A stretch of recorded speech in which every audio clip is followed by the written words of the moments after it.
Colegas, tudo bem com vocês? Então, aqui nessa videoaula eu vou apresentar a vocês alguns princípios fundamentais da contabilidade.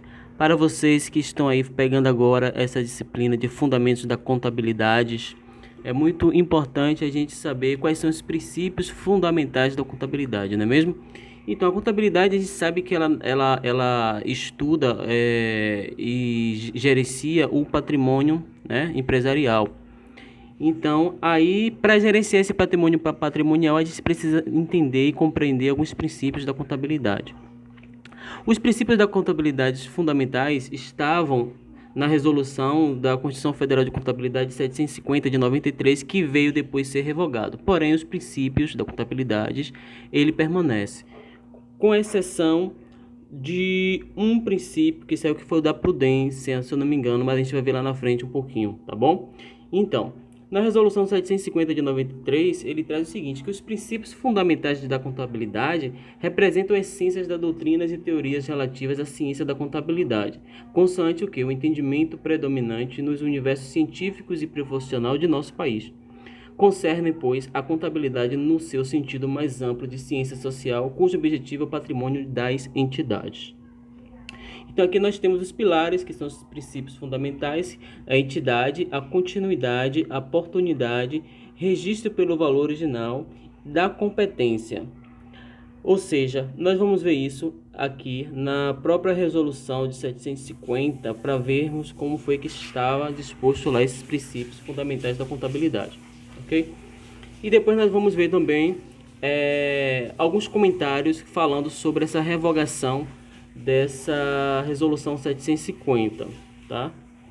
Então, nós temos aqui na resolução 750 do Conselho Federal de Contabilidade, no artigo 3º, que nos traz aqui os princípios fundamentais da contabilidade, que é a entidade, a continuidade, a oportunidade, o registro pelo valor original, o da competência e também tinha o da prudência.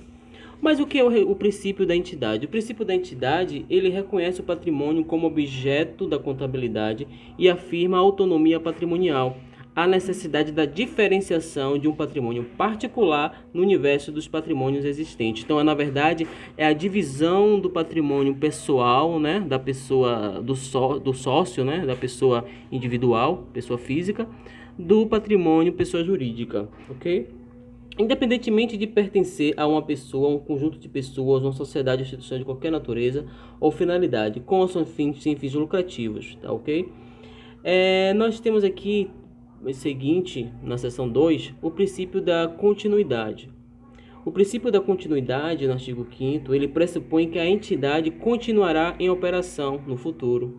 Ou seja, ninguém vai abrir uma empresa pensando em fechar ela logo depois, não é mesmo? Todo mundo que abre uma empresa pensa de que essa empresa vai sempre continuar existindo, né? E a pessoa vai sempre obter rendimentos e vantagens através daquela empresa, né? Daquela entidade. Então, o princípio da continuidade, ele traz isso. Ele pressupõe que a entidade continuará em operação no futuro e, portanto, a mensuração e apresentação dos componentes do patrimônio leva em conta essa circunstância. Nós temos ali o princípio da oportunidade no artigo 6º, que diz o seguinte: o princípio da oportunidade, ele refere-se ao processo de mensuração e apresentação dos componentes patrimoniais para produzir informações íntegras e tempestivas. Ou seja, o princípio da oportunidade, ele vai se referir ao que é a mensuração e apresentação dos componentes patrimoniais. A falta de integridade e tempestividade na produção e na divulgação da informação contábil pode ocasionar perda de sua relevância. Por isso, é necessário ponderar a relação entre a oportunidade e a confiabilidade da informação, ou seja, todas as informações contábeis que são geradas em lançamentos contábeis, não é mesmo? Nas demonstrações financeiras, elas precisam ser o quê? Informações confiáveis, informações que relevantes, informações que tenham credibilidades. Ela não pode ter erros, né? Não pode ter também fraudes. Ela não pode ter informações que venham enganar ou ocultar alguns dados e informações que são necessários naqueles lançamentos, né? Então, ele deve observar a questão no princípio da oportunidade, ele deve observar também a questão da relevância da informação e questão da confiabilidade daquela informação. Nós temos ali o princípio do registro pelo valor original, não é mesmo? No artigo 7º, que diz que o quê? Que o princípio do valor original, ele determina que os componentes do patrimônio devem ser inicialmente registrados pelos valores originais das transações expressas em moedas nacionais. As seguintes bases de mensuração devem ser utilizadas em graus distintos e combinadas ao longo do tempo de diferentes formas. Custo histórico, né? Aí na seção primeira, nós temos a seção 2, variação dos custos históricos, né? Que é o que? O custo corrente, valor realizável, valor presente, valor justo, atualização monetária. Ou seja, o princípio do registro pelo valor original ele determina que os componentes do patrimônio devem ser inicialmente registrados pelos valores originais das transações. Qual foi o valor original daquela transação? É esse valor original que deve ser lançado, não é mesmo? Então, os custos históricos, os ativos são registrados pelos valores pagos, né? Ou seja, em caixas ou equivalente de caixa, pelo valor justo dos recursos que são entregues para adquirir na data da aquisição. Então, na verdade, é um valor histórico ali que você tem dos lançamentos, o valor histórico das transações, né? E o valor, a variação de custo histórico uma vez integrado ao patrimônio, os componentes patrimoniais, ativos e passivos podem sofrer variações, tanto de perda, né, de valor com depreciação, né, quanto ele pode vir também a ser valorizado, né, dependendo da situação, né? Então, nós temos também o quê? Que essa variação, ela decorre dos seguintes fatores. Variação corrente. Os ativos são reconhecidos pelos valores em caixa ou equivalente de caixa, os quais teriam de ser pagos se esses ativos ou ativos equivalentes fossem adquiridos na data ou no período da demonstração financeira.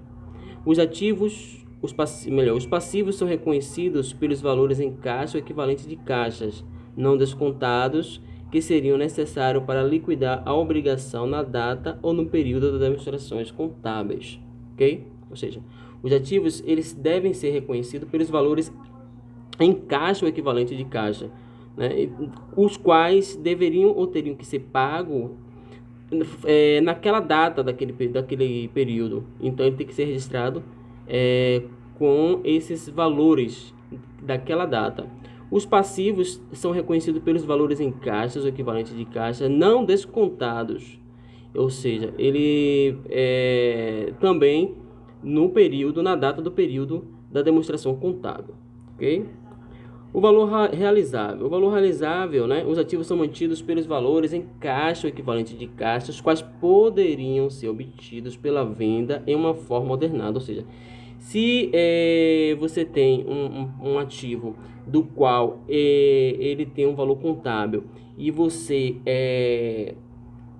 tem um valor do qual ele poderia vir a ser negociado através de uma venda, né? Então, ou seja, é um valor realizável esse valor. Então, por isso que temos aqui esse termo de valor realizável. Ou seja, são aqueles valores que se esperam que seriam pagos para liquidar os correspondentes obrigações no curso normal das operações da entidade. O valor presente, os ativos são mantidos pelo valor presente descontado do fluxo futuro de entrada líquida de caixa que se espera que seja gerado pelo item no curso normal das operações da entidade. Os passivos são mantidos pelo valor presente descontado do fluxo futuro de saída líquida de caixa que se espera que seja necessário para liquidar o passivo no curso normal das operações da entidade. E aí nós temos ali o valor justo, a atualização monetária, que depois você pode dar uma lida melhor nessa resolução para buscar uma compreensão melhor, né? Vamos adiantar aqui um pouquinho mais para a questão dos princípios. Então nós temos que o princípio da competência é o princípio que determina os efeitos das transações e outros efeitos sejam reconhecidos no período a que se refere, independentemente do recebimento ou do pagamento. Então, o princípio da competência determina que os efeitos das transações sejam reconhecidos no período a que se refere àquela transação que foi realizada e não depois, né? Independente se você vem receber depois do pagamento ou se você, né? Então, mesmo que seja uma transação do qual seja parcelado, né, ou uma transação que seja prazo, mas naquela data, naquele período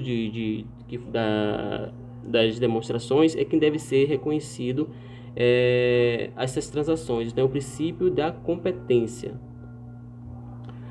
O princípio da competência ele pressupõe a simultaneidade da confrontação de receitas e despesas correlatas.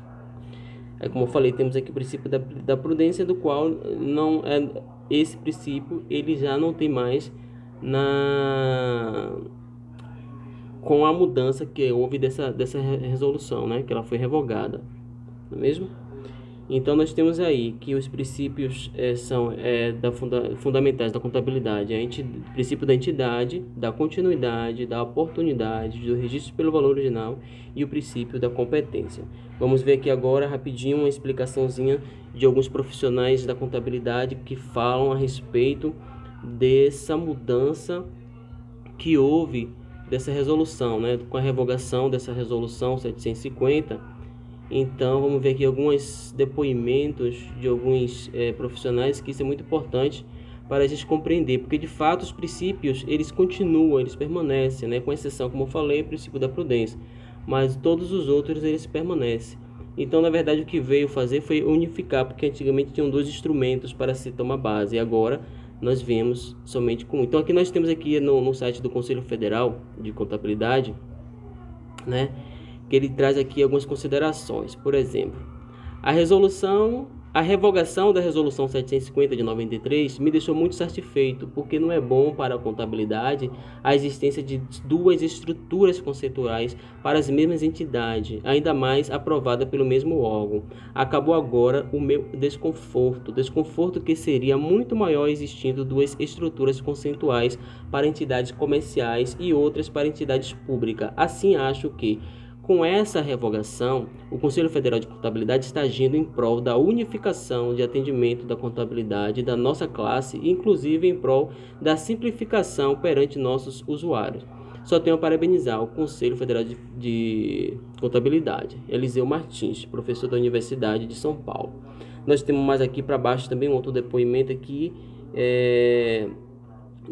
de José Antônio de França, né, professor do Departamento de Ciências Contábeis e Atuárias da Universidade de Brasília, que ele diz o seguinte: os princípios fundamentais de contabilidade aprovados e editados pela Resolução 750 de 93 foram de significativa importância para a melhoria do arcabouço teórico-normativo da contabilidade no Brasil, e suas contribuições são de incontestável relevância para a qualidade da informação produzida pelas práticas contábeis. Contudo, a dinâmica da economia e gestão dos negócios em âmbito global exigem unidade de regras e procedimentos para obtenção de informação justa e, para ser entendida como tal, deve propugnar a ausência de dualidade e a redução de viés para ser compreendida com singularidade pelos usuários. Nesse contexto, a coexistência dos princípios editados pela Resolução 750 de 93 com a estrutura conceitual vigente em função da adoção do padrão do IFRS contribui para a inquietação de operadores e usuários na escolha de referência conceitual, assim como ente instituído para velar pelo regramento contabilístico aplicado no Brasil. O Conselho Federal de Contabilidade age com prudência e acerto, eliminando a possibilidade de conflito normativo a revogar a Resolução 750, considerando a inserção do Brasil no padrão internacional. Não é mesmo? Nós temos aqui também um outro depoimento aqui, aqui de Fábio Moraes, professor FUCAP Business School, diz o seguinte: a recente revogação da Resolução 750 não implica na extinção dos princípios contábeis no Brasil. Na verdade, após a aprovação da Resolução 1374 de 2011, o Brasil passou a contar com uma estrutura conceitual, enquanto a Resolução 650 era estruturada em princípios. A estrutura conceitual 11 de 2011 é estruturada em capítulos como, por exemplo, o do objetivo ou da características qualitativas. De maneira geral, podemos ver que todos os princípios mencionados na Resolução 750 também estão na estrutura conceitual de 2011, com exceção do princípio de prudência, tá vendo aí? Então, esse princípio de prudência foi o único que tem exceção. Então, nós voltamos no outro vídeo aula, voltamos aqui com essa resolução 1374 de 2011 para a gente ver como foi que ficou nesta nova resolução, tá bom? Então, fica aí com um grande abraço. Qualquer dúvida pode entrar em contato comigo aí, falar comigo, que estamos aqui para tirar dúvida dentro do possível, né? Daquilo que possamos, com relação ao tempo e com relação àquilo que nós também já tenhamos assimilado, né? Porque a cada dia nós devemos buscar atualizações, a cada dia estão surgindo coisas novas aí, não é isso? Então, um forte abraço e até mais.